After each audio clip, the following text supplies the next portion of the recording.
Two very famous Ma's sitting over here.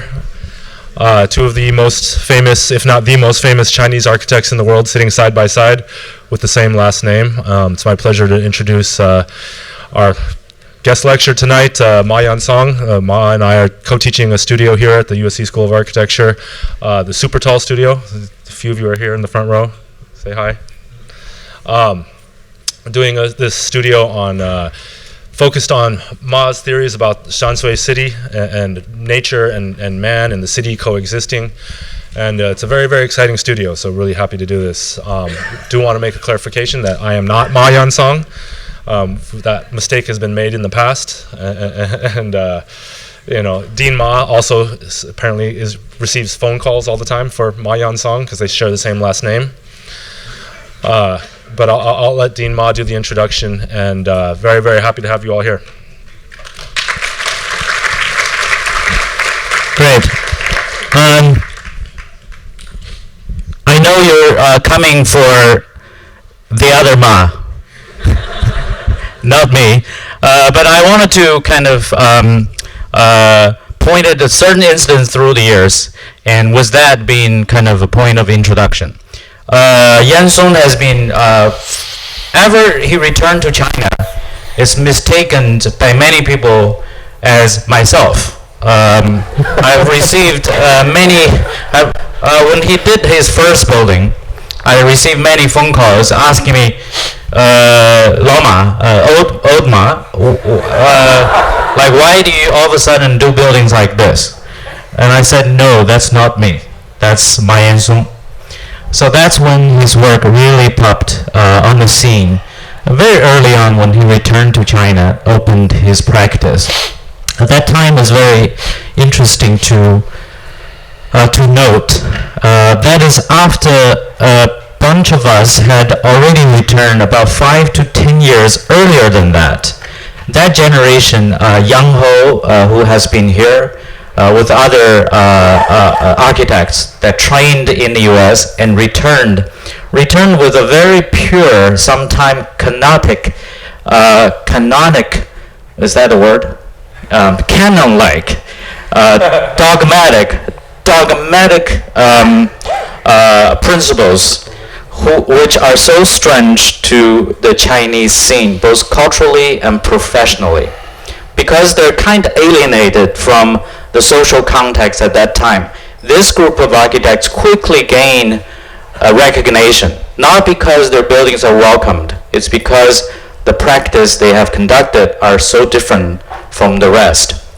But Yansong came to the scene with another take on the way he sees the city, the way he organized a practice, and eventually how he pursue a building project, which two very fundamental principles that I have observed through the years. One is purity on form. There's no apologetic feeling about the meaning of form and how provocative a form can also mobilize other topic discussions. At that time, most of the architects are avoiding talking about forms, and particularly the process leading to a certain set of formal principles. Secondly, he has detached himself from, at that time, a very popular yet another alienate phenomenon of architectural criticism. At that time, China is talking about structuralism, tectonics, critical originalism, all those topics that are actually imported in the Chinese scene. But Yansong has really deliberately detached from that kind of, in my eyes, a faked intellectuality, and quickly actually threw himself into the lifestyle of fashion world. That's where his building were really accessible to a large array of social interest group, more than just the architectural community. With that, I have to say at that time it was very courageous and extremely, from the surface, it all seems very easy, and he also started the cruise between all those social groups. But only a few, including myself, know that the effort behind it it is actually tremendously practiced, tremendously acclaimed, more than any other firms that actually practice in the way that I have just stated before Yansong. So this is, but later on his practice has really ventured into large-scale, start to open to urban topics, and particularly not from the kind of also typical urban topics on contacts or on functions or the kind of Chinese phenomenon of urbanization, but more in the kind of future outlook, how future would inform today's city rather than what past city actually leading to a more reasonable city scale. With that, I feel very grateful we actually are able to have him teaching the studio with Alvin this semester, and I hope you all show up in the juries and discussions with the group.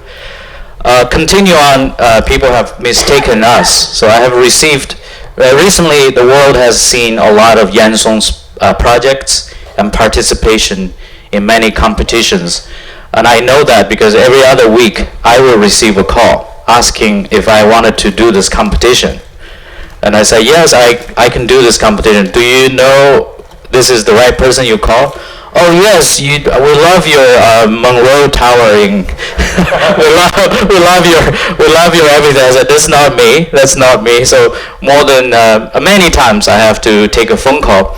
But that's the moment when I pause and say, how am I going to promote this wonderful friends and truly ambitious, but also very accessible architects that China enjoys.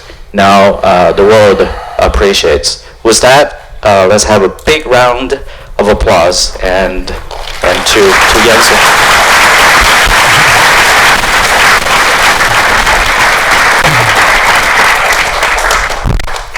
Thank you. Are you leaving now? You're leaving now. Now you have 1 month. I have to leave. I have another event, which is in Gamble House. For those who are students here, we have a big celebration of 50 years of Gamble gift to the School of Architecture. Thank you for coming, and I will see you around either on his behalf or on my behalf. Thank you, Dean Ma. Thank you all for coming. Actually, I gave a lecture several years ago here. I think I was standing here and Dean Ma was sleeping down there. So it's good that he left. Normally I have a talk about my thought about the city, Shanshui City, nature, architecture, but since my student here today, I don't want to repeat. So I want to mainly talking about our projects today. But I would start from very early work. When I was same age as you, I was in the school. In 2002, I remember, after 9/11, and I was, as a student, proposing this image for the World Trade Center site. My proposal was a floating structure, like a cloud. On top of it is a big park with green water. I didn't know much about why I came up with this. Like, you see a lot of powerful buildings in New York. You see a lot of high-rise buildings. But I keep thinking why I didn't propose a big tower back then. Why I want to propose a park and the green space and floating above the city. And I got questions like about structure, about why this building is so big and cover other buildings. What about the shadow, other things? But I was a student, I couldn't answer. That's a good excuse, but I almost forget this after my practice, but now I trying to look back. I think that was a very special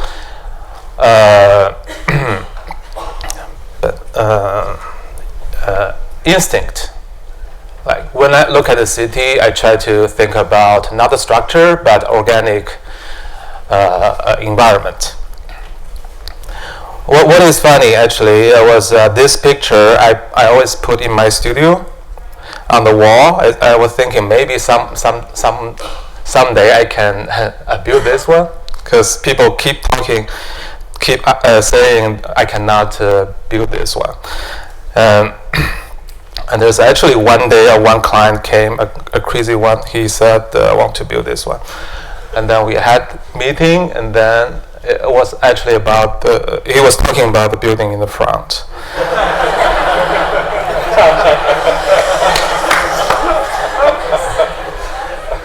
The second client came, and he said, how big can you shrink this building so we can build this one? How small you think you can go? I said maybe let's wait. And then we did. I showed some early project. This is a fish tank we did before we had the opportunity to make buildings. It was like a small building for fish, and we showed this in many exhibitions. I was a wrong take, I think, because we designed it, we show our love to the fish, and we paid for that. And but in reality, we don't supposed to. Designers, they're not supposed to pay for their things. Right? They have to convince other people to pay. So it's a lot of emotion into the individual architecture project. But how can we deliver this emotion and love into the reality? But this one, you can see that design-wise is like melting cubic space.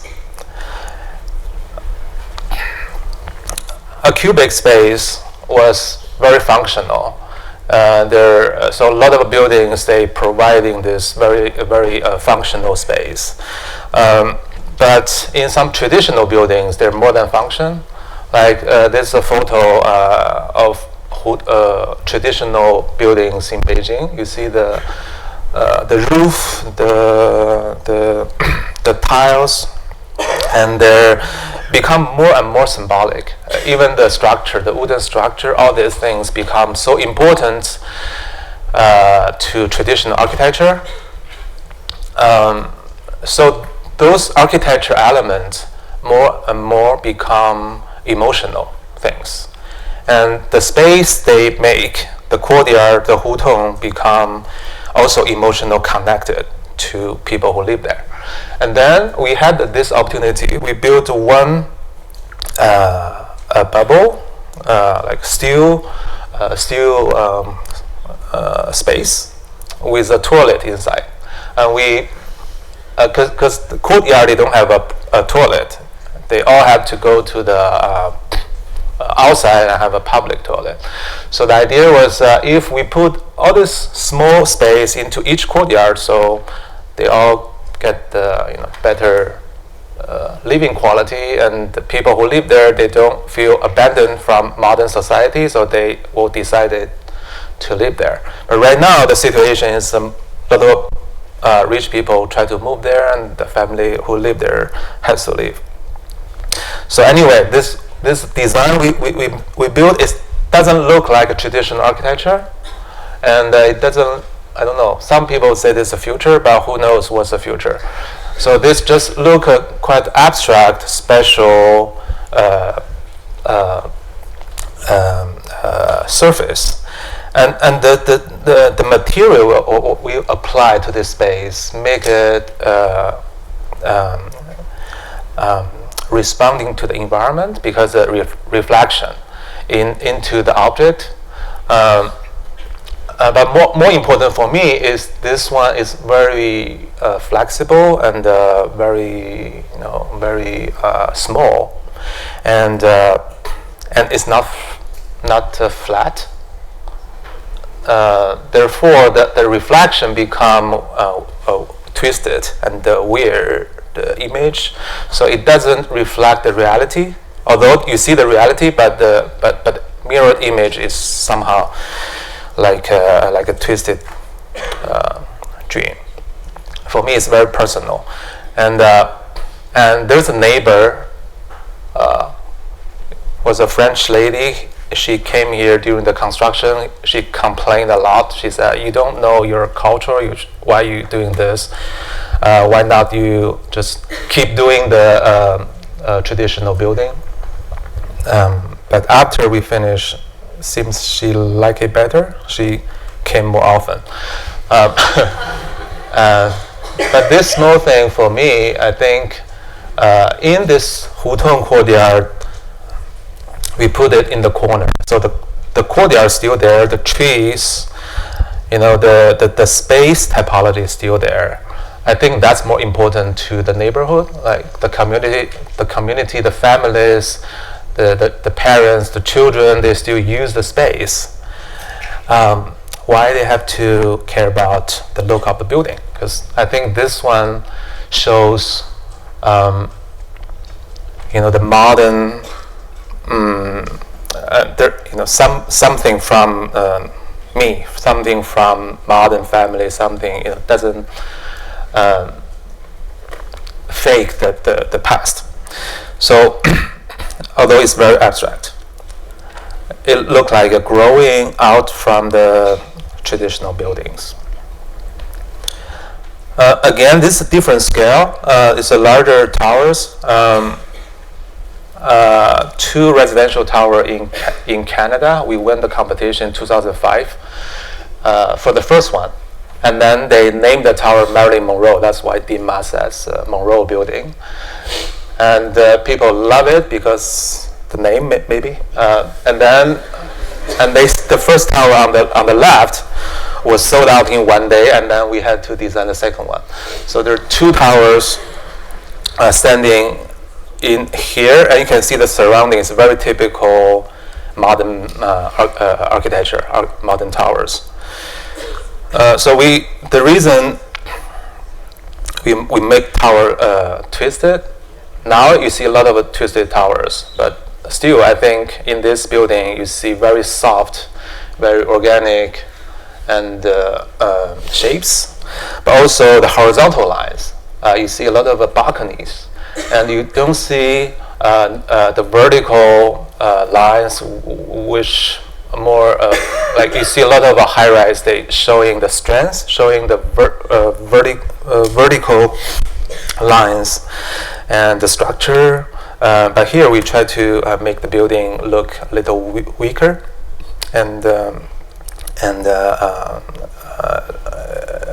feels the structure is a flowing. In the wind. I think maybe that's the reason they name it after Marilyn Monroe, a woman. So, woman body. Because a lot of, I think most high-rise look like men. So nobody care about their names. Because most high-rise building in the city, they're more and more become symbolic for capitalism and power. So the strength is very the symbolic is more symbolic for most high-rise building. And this is a view. You look down, you see a lot of balconies, and when you have 2 towers, they kind of start to talk to each other. So it was important for us using one typical floor plan by making 2 different shapes. By using different laws, rules, but we could realize this building because the structure was relevant, simple, and the rules we discovered was also part of the modern, industrial. How to say? Modern architecture is much more about repeat, mass production. high efficiency.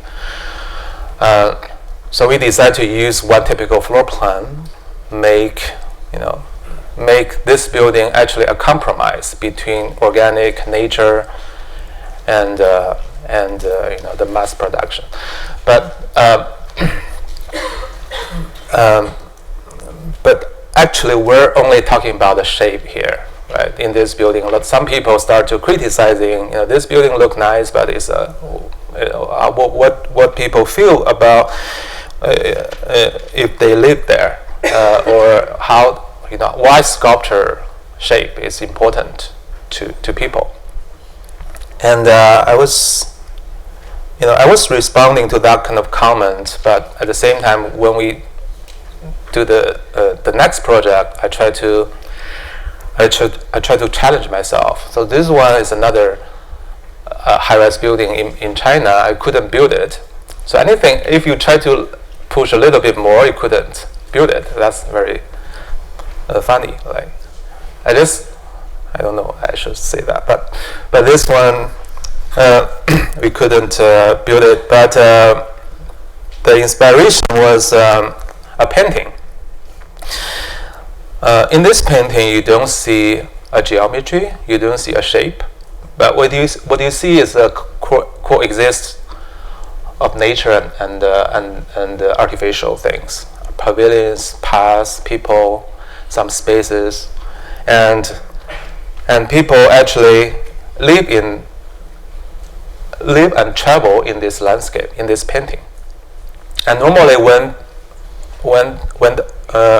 people paint the painting, they don't actually, there's no scenery like this, right? They have to sit in the room and imagine themselves walking in this landscape. That's a very poetic experience. They show their experience through the paintings. Similar as in the garden, a Chinese garden, Japanese garden. It's less about architecture, shape, structure. It's more about space layout and experience inside. So this one I see more like a vertical garden experience. So that's why it's important. In this building, we don't show very clear geometry. You see stacking slabs and the gardens and the trees in there, and a lot of people can moving through the floors. This is a beautiful landscape. I like this photo. It's the photo was taken opposite to one of our projects. It's a very beautiful scenery, and we have to build a building opposite to this, which look like this. Of course, without the building, it would be nice. The nature is beautiful. But I don't know. Architects always very positive about building things. We can provide a lot of space for people, so urbanization is unstoppable. But what about when we build some high-density buildings? We can still consider those buildings as a landscape. So here we try to build this architecture, like continuing from the contour lines and the mountains. And then we build a model like this. You can see we provide the slabs, but each building have a different shape, and they try to blend into the mountains around them. And this photo we built, you see the building, each one has a different height, and they sit on the different part of the mountain, and they're all facing the lake. Each floor, they have a different shape, so every floor plan become different. And they all have a big terrace and the balconies. On the other side of the water, you cannot build anything. So on this side, I try to make the building more like part of the mountain. And sometimes you have trees and you want to build a smaller scale. This is like a 3-floor building. Sometimes it's multiple, like more stories. So each floor had to work with the shape has to work with the site condition, also the plants, the trees around them. And when the tower getting taller, each floor also have a different shape. So they're more free shape. For me, it's like I draw this. I do the sketch with my pencil, and we scanned it into the computer. So it's nothing digital. We're not doing parametrics. So for me, this freedom is important. So to make architecture not controlled, but feel more alive.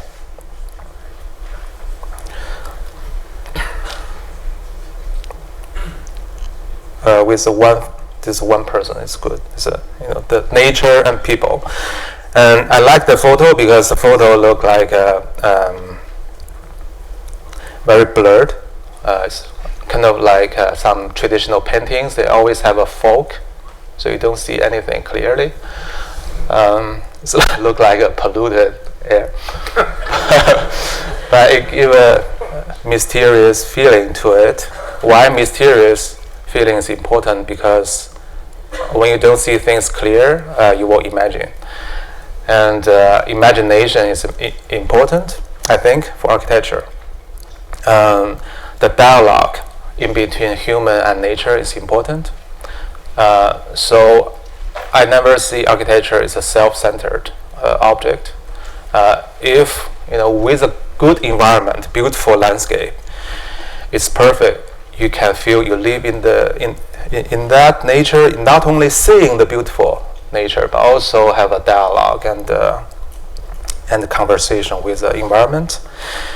But if the context, the situation you're located is very harsh or ugly, I see the architecture itself can be landscape. For example, this one. It's a museum in Mongolia, Inner Mongolia. We finished in 2012. The city Ordos now is well known as a ghost city. Like they're building this metropolitan structures, but not many people live in there. But the first time I went there, I see only Gobi Desert, like really harsh environment, and they try to build a lot of new buildings. I was only imagining what's the future and what's the past. I couldn't imagine we move our modern cities over there and move all these skyscrapers over there. So I was thinking, how about we build a desert around our building, so you can see this building. We actually build a landscape first, and have this abstract object landed on top of it. We spend so much energy on the building, but in the end, the landscape becomes so successful because it's so different from any urban landscape, because it goes up and down. It doesn't have a tree and flower and all these things, but people feel very engaging and interact with the space. Just like if people from the city, they go to the desert, they try to run and they try to sleep on the slope. That was a very interesting for me. And inside, we have a lot of holes. Like the opening look like this, and we bring in natural light, and the central space look like a canyon, like really tall and organic gap in between these two galleries, and then we have these bridges, and the stairs connect them. All of these spaces, they're very, you can recognize them in the nature. This cave is some really old caves, some landscape, desert, and canyon, those landscape have been on Earth for 1,000 years, even more. And when you link this nature element with some abstract and very futuristic, sleek language, it becomes something different. These two elements seems drag the two end of the time. So something you familiar from the really, really long time ago, something you really don't familiar with. All the modern elements are absent from the scene. So that, I think that make a space around people for imaginations. This is at the Opera House we built in Harbin.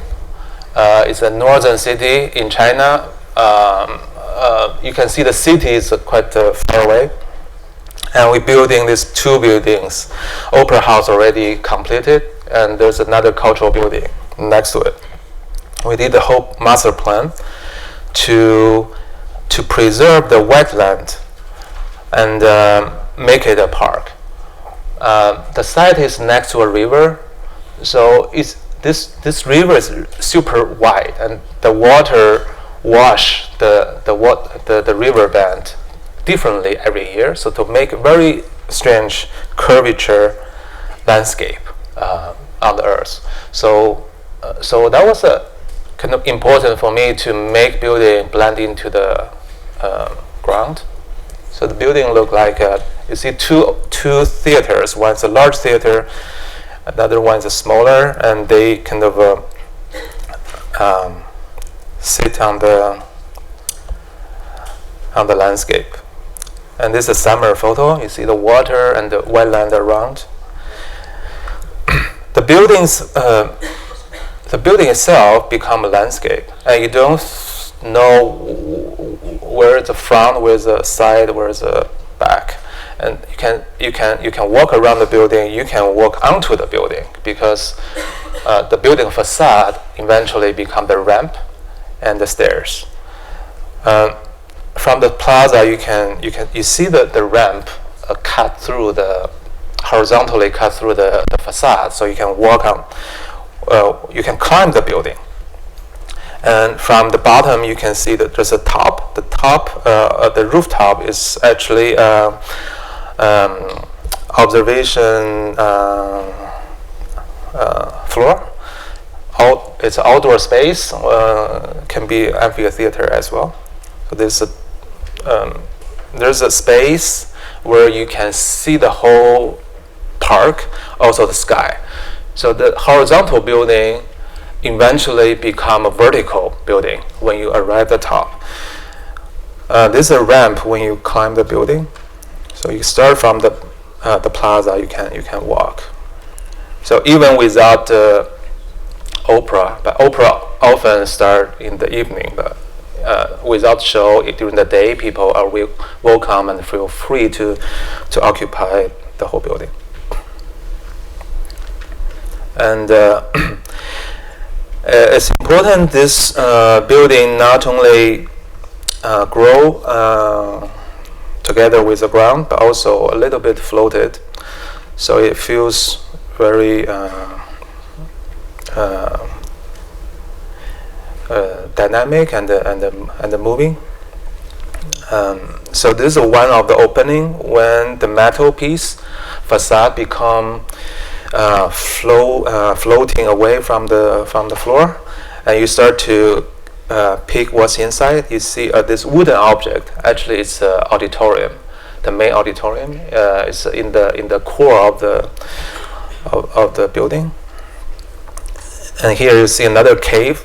So the space will try to absorb you into kind of a deeper space, which is in this case it's a smaller theater.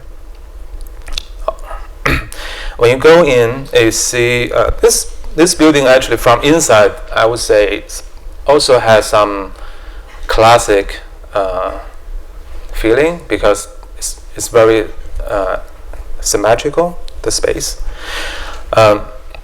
You see the wooden shell and the stairs on both sides. But if you look outside, trying to look outside, what's around you is you see big glass and very transparent space. You see the landscape around you and a lot of natural light. You would take a stair, go up to every floors. And the wood was important. We use very normal local wood, and we make wood strips. So that we apply all the strips on the shape. So we almost make the stairs, public stairs, as a catwalk show space. Like when people, of course, they're functional, but when they go to every floor, they should feel. The visitors feel they become kind of actors. So they feel they're performing in front of other audience, and people will look at each other in the space. And when you go into the auditorium, there's also very all wood material with islands. With this floating pot. This actually the third level seating in there. So inside the auditorium, I was imagining a space of sound. It's like kind of some instrument. If you cut instrument, you find all these holes and organic surfaces. So I want to visualize the sound as well. Behind all the wood surface is very heavy concrete. That's for the acoustic performance. Go back to the lobby. This smaller theater, also very lot of natural light.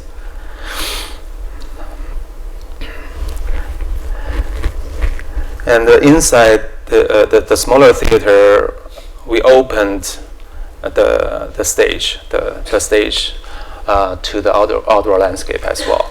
So inside this building, there's no space. It's like a black space. Of course, all the lobby is very bright, very natural, a lot of natural light. Two theaters. The smaller theater, you see the outside, you see the lake, you see the nature. The large theater, actually, we also have a natural light coming in from the back seat, from the top. And then the wall for the small theater, they're concrete wall, but we make them like a water wave. It's acoustic. It's designed for acoustic performance, but also visually, it's connect to the water outside the building. You feel it's continuing from the outside to inside.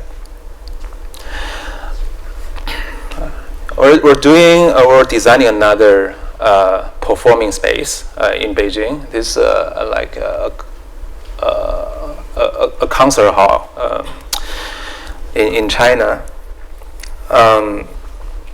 next to a stadium. That's really strange. It's a very challenging job to make a quiet space next to a stadium, very noisy space. So that this place is actually quite center of the city, and with a lot of commercial and a lot of shops around. So we decided to make this building very much about inner space. So outside you see it's very pure, very clean, and it's translucent material, and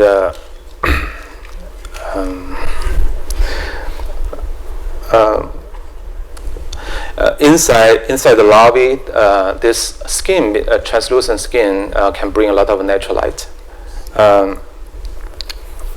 the auditorium we make it very, very simple. To have the white volume, so it responding to the natural light very much. So it doesn't. We don't want to show any material and even not much detail. So during the day, the light coming from outside. During the night, the lights will glow the building. So people will be more focusing on the what's inside. And inside is also about the light. I think in here we don't want to make a material, but we want to make how to say a lighting atmosphere. So in the concert hall, we're imagining all these paddles, the sound reflection paddles become also a screen that you can project a different landscape on. Like, well, you're sitting in the city center, but those images can bring you to, and the music, of course, bring you to another location. Without projection, it looks like this. It's very quite traditional. Again, but again, we open the rooftop. You see here, on top of the that big panel. We open a hole to the outside, so there's a natural light coming in.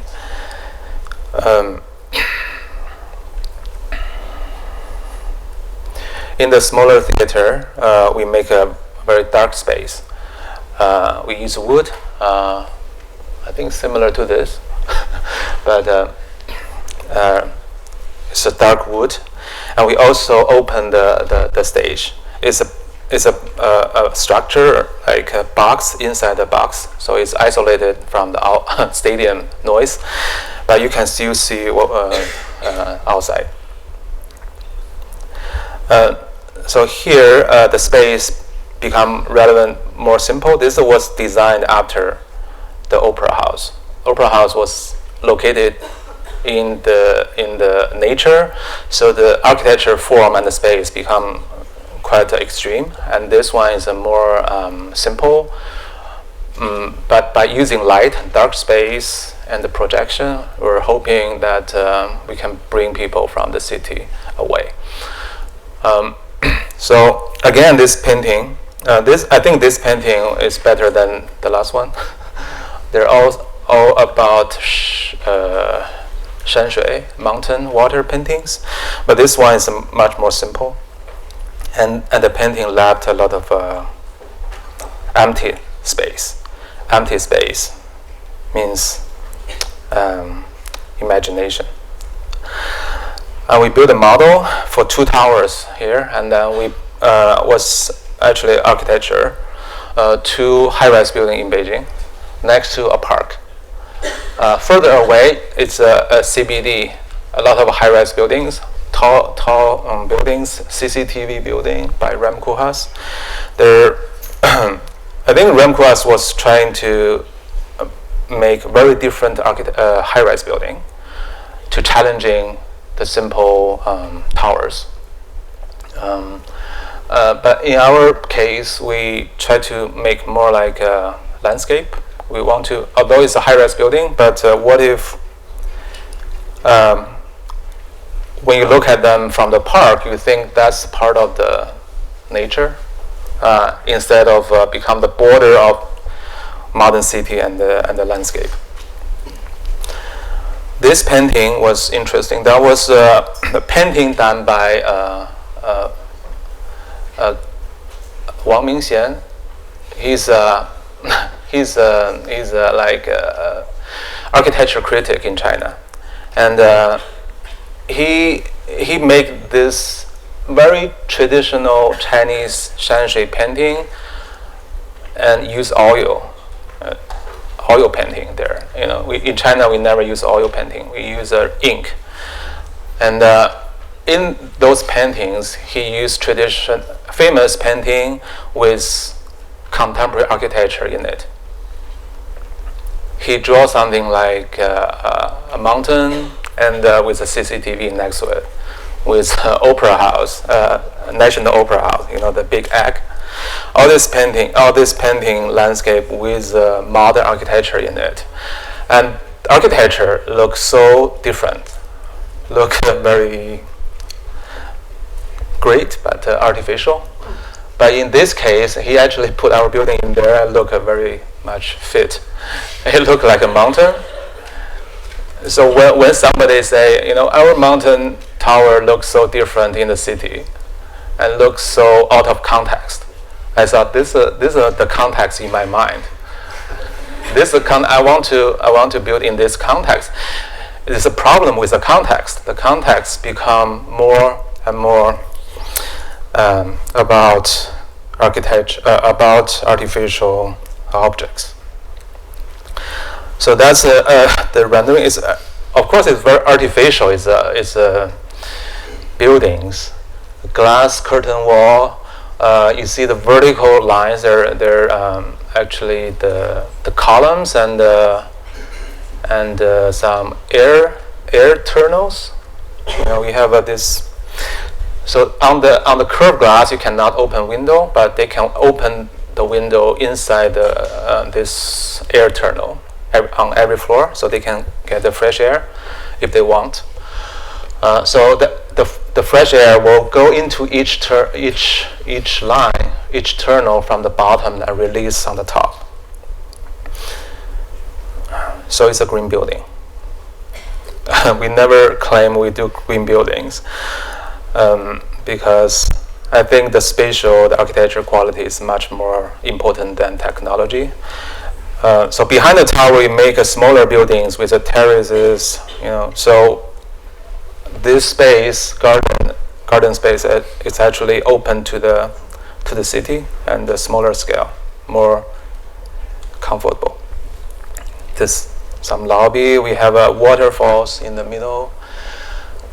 That's some top. The landscape, you see the smaller scale buildings next to the large scale buildings. Those are construction photos. You see the column and the cladding, the metal air tunnel to hide the windows. Those are glass curtain walls.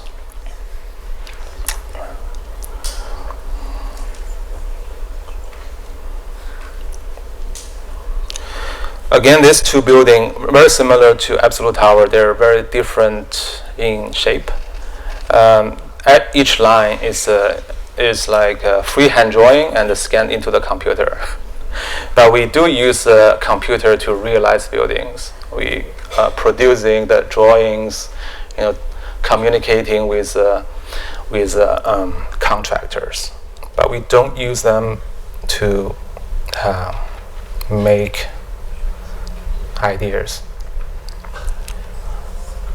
We have two office tower and some smaller building to surround the garden, and there's a mid-high-rise building on the back, and there's another one under construction, which is the apartment.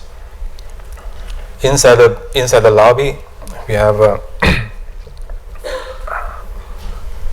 go to the basement. We were testing the waterfalls. We want to bring the sound into the lobby. So when you go in the space, you hear the water, and you have a lot of natural light, sunlight coming in as well. So there will be much more details after.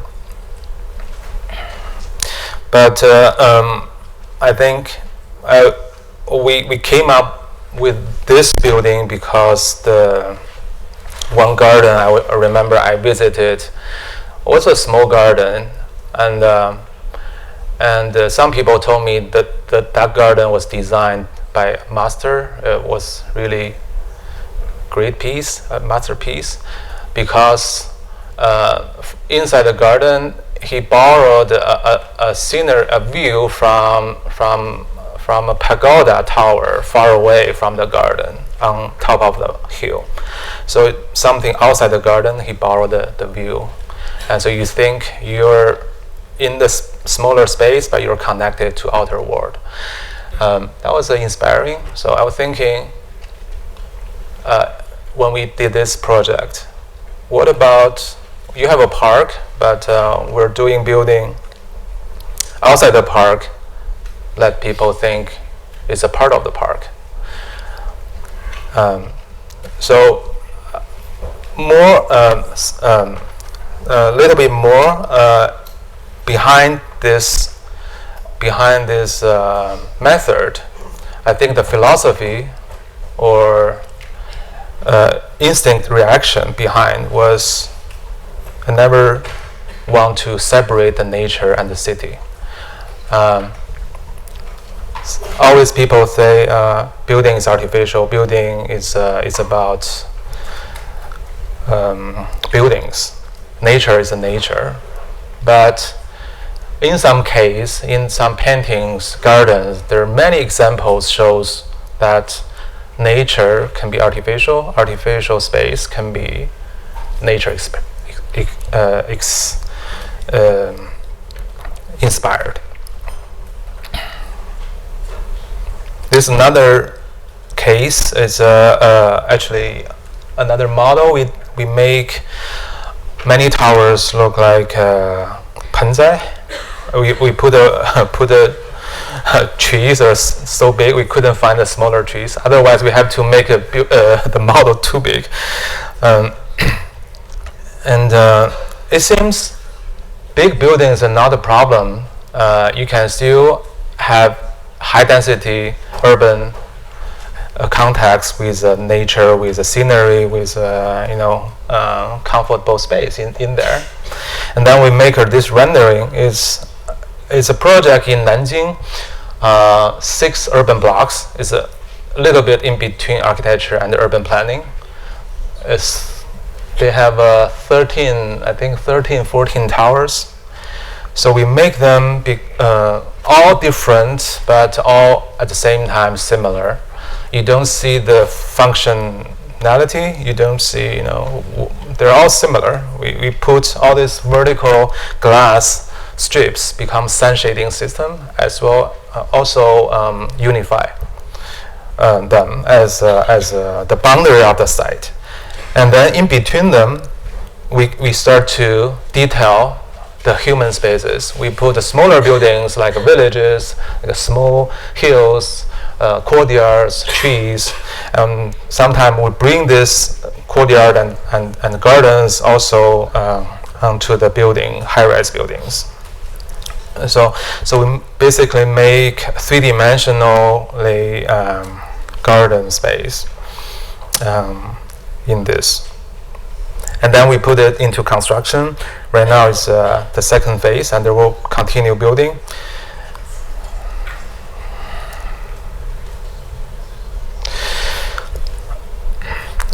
This we just showed this in a couple months ago. It's an office building, a headquarters for a design company. It's actually a fashion company. They have 6 different brands inside the group. So we designed this workspace, 6 branches surrounded a central core, a central void. So each brand, they could work independently. Also, they can communicating. And outside each branch, we have gardens. We have also have this skin that provide the sun shading. It's in the very southern China, a city very hot. So you see the structure. We lit the whole building. So we put on the landscape, the water on the ground level. We use this superstructure to hold the building up, so the air can flow underneath the building. Also can draw the air through the central atrium. And you see a lot of double high space in the building. There are the gardens, and then we put the sun shading panels outside the building. And so each company, each brand, they have a one portion, but they all connected in the middle.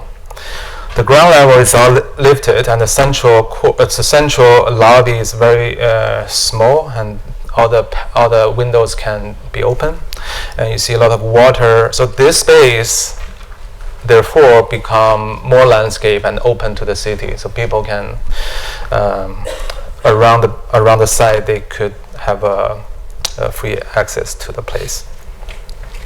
Inside the central core, we put several bridges connect the different parts. Sometimes they could use a bridge for fashion shows. And those are gardens. Inside there's some double high, triple high space they can use for the garden and shaded in the shade. Those some construction photos. I think we're going to apply the gardens and the skin very soon. The atrium space, you can see the natural light coming in, and from the bottom the air will go up and release from the top. Okay, this is a project we designed in America. In Chicago, we won the competition for George Lucas Museum. But now they are not going to build it in Chicago, but we're moving to California. This design, you see, it's organic. It looks like a tent or a mountain or a volcano, but you also see the great city beyond, the modern architecture, the high-rise. We all studied these buildings when we were a student. But our building was, because of the site location, is next to a river, water, and the park around it. So we decided to make the building kind of melting into the green. So it's also very closed space, but when you walk on this platform, which is floating above the green, it creates another atmosphere. It make you feel you're landed on some alien or planet or something. It's so surreal because everything it's connected and all unified. And we have a couple openings, try to create this museum space more about controlled light and multimedia and stuff. So it's a very closed building, but somehow it creates we create this open space on the top. It's restaurant and the observation deck and the floating ring. The ring on the roof is also make a space that's talking to the sky. So when you enter the building, where you see this big opening, you will curious how to get to the top. And this is what's happening inside. The opening on the plaza level will bring you to a central dome.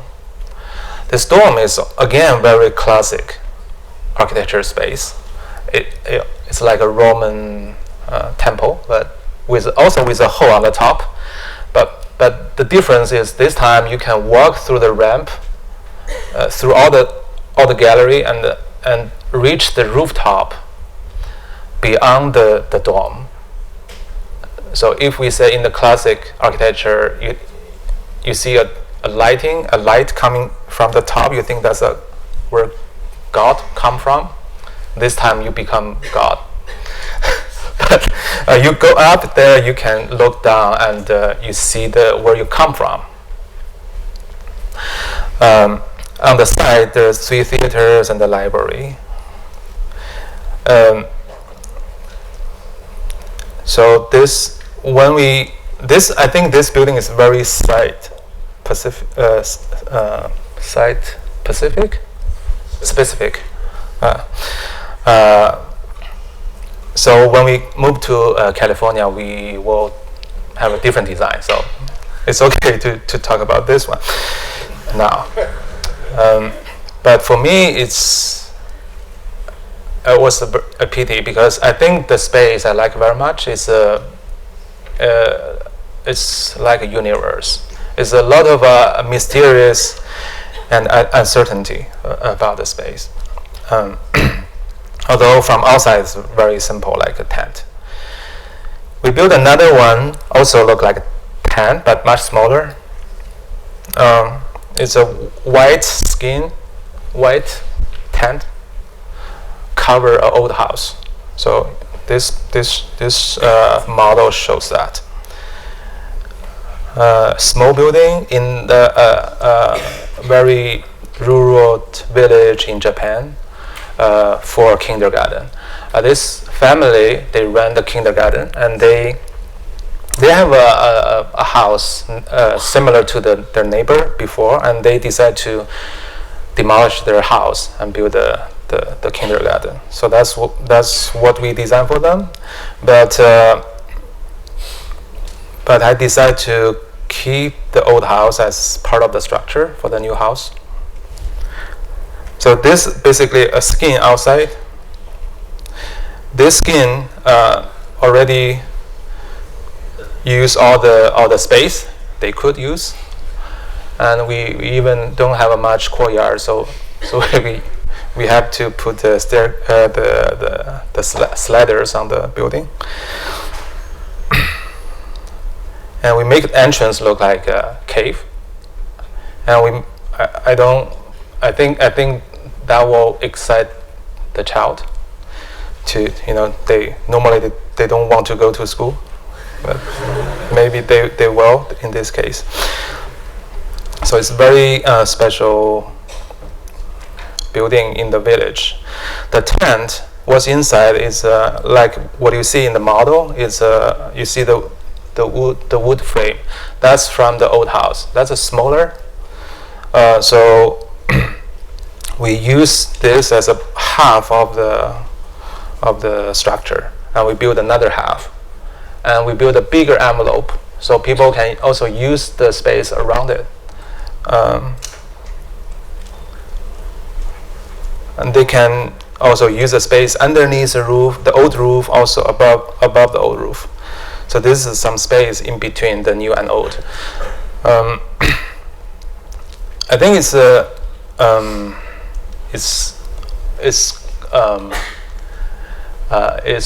good that use some old things and save some money, but more important for me was when I see this owner, they try to abandon their old house. They live there for generations already. I feel was touched.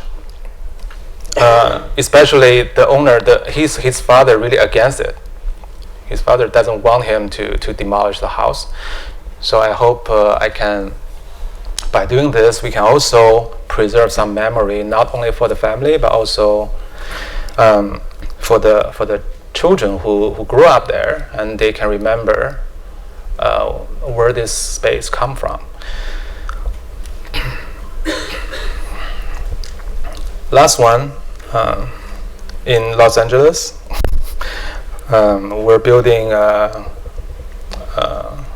mixed-use building, only very small, 5 floor, in the Beverly Hills area. So these photos, this is not our design. This is just the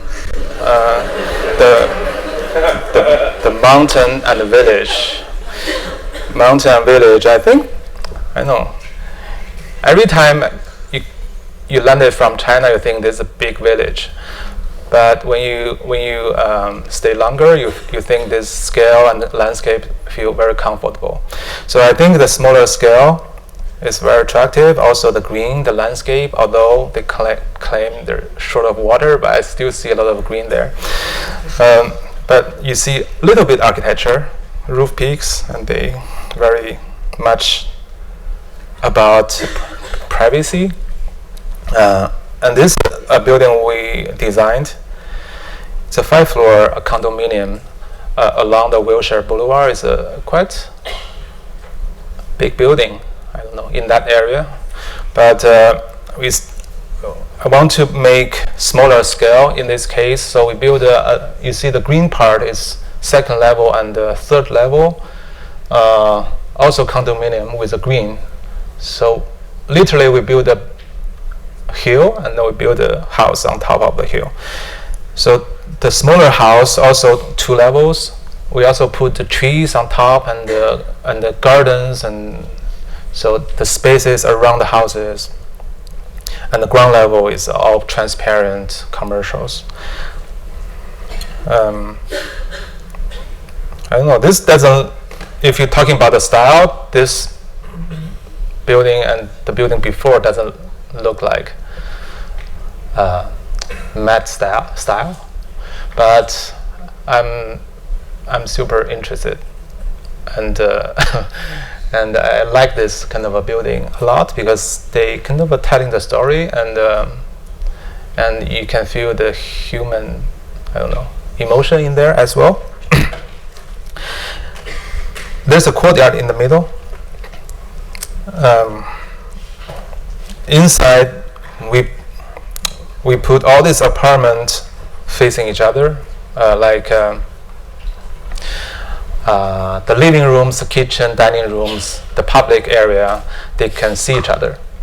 I was thinking about this movie, Rear Window, talking about New York, right? The courtyard and privacy, and the people pick each other. Privacy, I think, was a big thing in China. Like people try to hide from each other, and people feel awkward if you see other people in the elevators. But I think in Beverly Hills it is quite important that people share something common space with nature in it. Somehow the nature become devised because everyone will like it. Because nobody want to look other direction if you have a beautiful nature in there. So I think, although it's in Beverly Hills, we could make nature a social device that bring people together. At the same time, we were designing another social housing in China. It's quite large scale. Like what you see in Nanjing is very big, like a 500,000 square meter complex with 4,000 families live there. Lower cost, mass production. But again, I think nature, very similar to this, could become the social device that bring the community together. So I think that's the end of my speech. Thank you very much.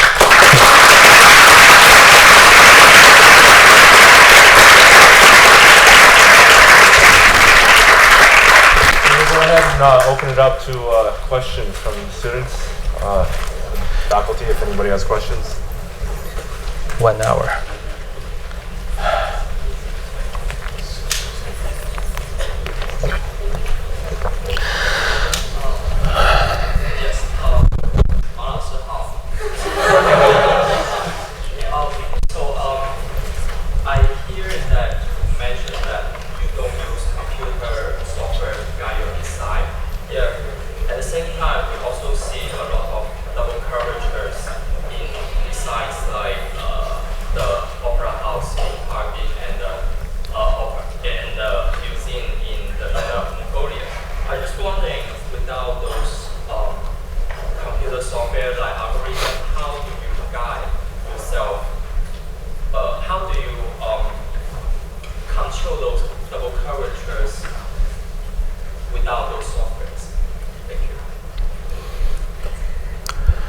The design team, they use software. But what I meant,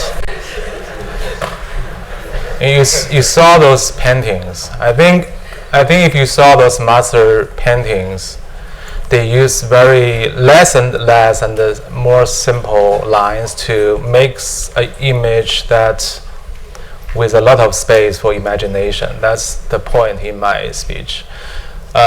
Those imagination, those space they created in the painting, they must beyond even three-dimensional. They're beyond object you see. So I think that's more important. Sometimes it doesn't matter the curved lines or straight lines, I think. So within our office, we talk about the feelings and the emotions a lot. But maybe people have a different understanding about, we can talk for hours and we think different maybe. But I think you have to, in your brain, knows what you want. Secondly, you think how you deliver. Third is how you this way or that way, you can make it happen through the hand or tools you have. Yeah.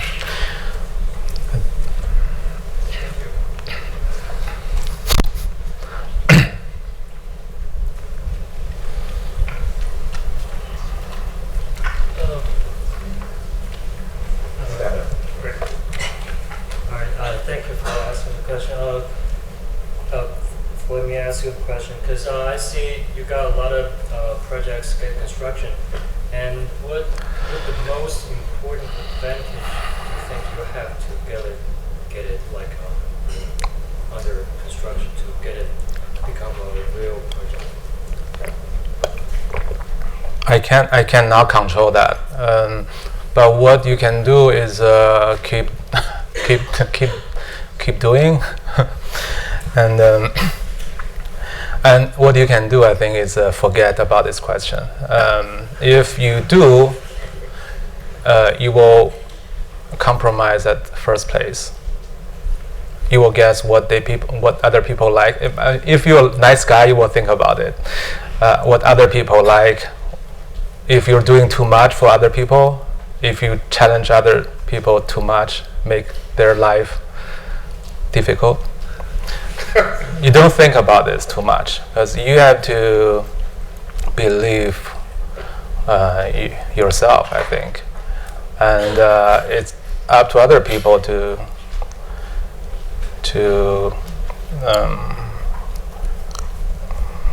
decide if they want to build or not. But on the other hand, I think architecture is a collaborate practice. Like a lot of people around you will help. If you have a vision that people feel worth it, you know, if your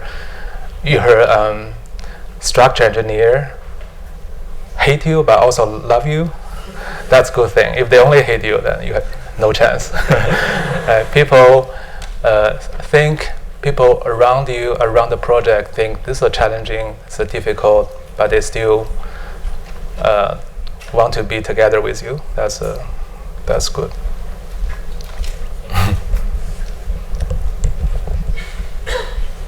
There's another question back there. I was wondering if you grew up in a rural or a more urban environment, and if that affected your motivation to use nature so much in your design. Yeah, I think more and more about this as well. I think before I came to States for study, I didn't realize that. But after I go to New York, I see the Central Park is so nice. It's better than Beijing. But when I go back, I think Beijing is better because I start to remember where I grew up. The Hutong, the courtyard you saw, like the Bubble project, is actually not far from my home. You see, it's urban area, but it's kind of a mixed with the nature. In the Eastern culture, in the urban planning as well, all the urban functions, all the urban buildings become important element in one big scenery. So they plan the city as a big painting or garden. Each element, each building has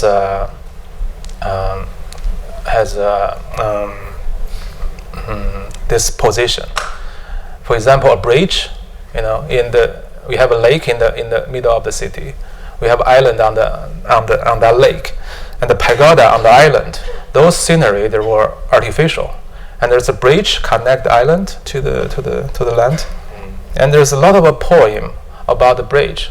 A lot of people go there. It's infrastructure, right? It's supposed to just be functional, but a lot of literature and the paintings about the bridge, because on the bridge, a very tiny bridge, but you feel the bridge because it's smaller, so you feel it belongs to you. And when you stand there, you see the mountains outside the city, because the lake next to it is like very linear and long water. The reflection from the mountain outside the city somehow so close to you. So this setup, I think, is a nature, but it's beyond the nature. It's different from Central Park or trees and the forest. So the nature I was talking about, sometimes it's a desert, ocean, even a rock or flower. It doesn't matter. It's more about the reflection of yourself, the reflection of your emotion. I think that's what I learned from our old culture in China. Okay, one last question. Yeah, can you give us 2 suggestions for international students, I mean specifically probably Chinese students, who essentially had the same experience like you did before?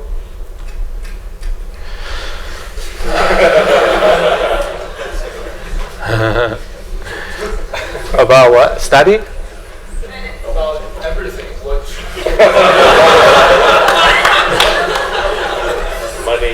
Money. I think coming here, study is a brave move. You already give up so many things that many other people already proved those safer tracks. So I think you have to continue in this since you already started. I see from my generation, I see some people compromise or quit on the way. So I think when you decide to go different culture and study, it's quite instinct reaction. So you should go extreme, like really go what you really like. Like when you're looking for a job, when you choose your teacher, when you choose your topic, when you decide what do you want to design, where to intern, always go the place you love,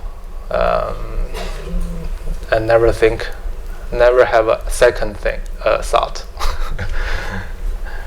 Only one suggestion. Okay. Thank you very much.